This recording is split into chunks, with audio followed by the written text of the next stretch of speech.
delivering words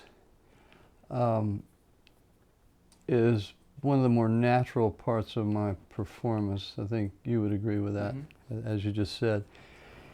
And I think it goes back to the time that I spend writing. Melody comes to me pretty quickly. You know, I can generally sit down and, I mean, it's really not very complicated stuff that I do. It's like you know, post Dylan and post Beatles and post Buck Owens and post Merle Haggard and post Hank Williams melodic structure. Pretty simple. Throw in some folk music along the way and my discovery of blues later on. And those melodies come quickly. But the thing that I spend the most time on sitting here in this studio is language and words. And, you know, in some cases, I've spent 20 years working on the language of a song that I might have had the melody in 20 minutes. You had this idea, and the title tells everything. You know, if the title is, if the house is rocking, don't bother knocking, it's not going to be a waltz, you know? And just in that title, it says it's fun. There's going to be a good time. It's a rock and roll song.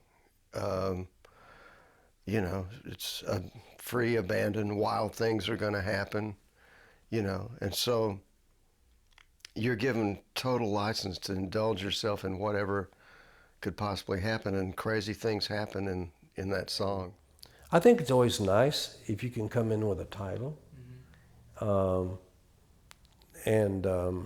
But you know, a lot of songs, some of them have just been a couple of guys sitting in a room, or I'm just sitting by myself and just start playing something, and all of a sudden you're going down the road, and there you are, you know. So I don't have many hard and fast rules about writing, but I have come across one thing, Joe. It's the darndest thing.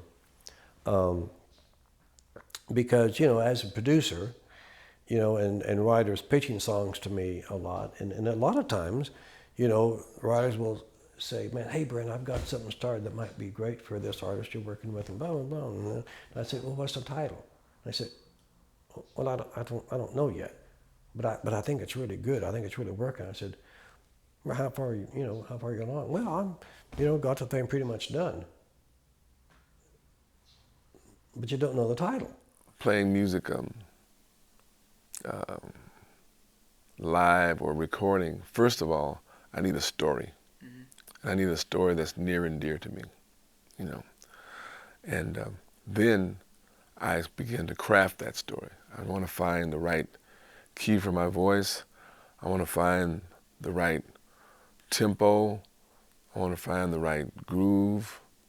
You know, if necessary, the right key signature. If everything pretty much I do is 4/4 or 12/8, you know. Yeah. But I try to find the right atmosphere and palette to put that story on.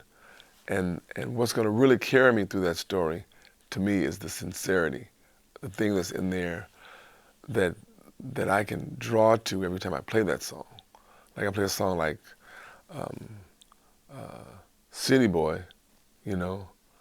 I always remember that being in LA, just stuck in traffic and just sitting there in my living room, in my girlfriend's living room actually, at the time, writing that song, you know, and about it, just longing for something other than just Olympic Boulevard in LA.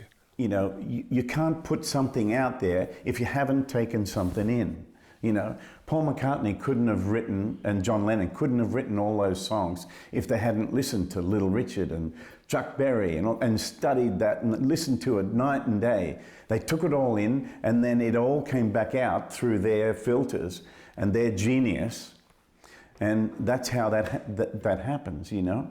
And, you know, you could bet, I mean, I haven't had this conversation with Paul McCartney, but I'll bet you he listened to everything from Bach to Chuck Berry to, you know, The Sound of Music. I bet he's listened to everything and tried to take it all in, you know, and that's what we all have to do.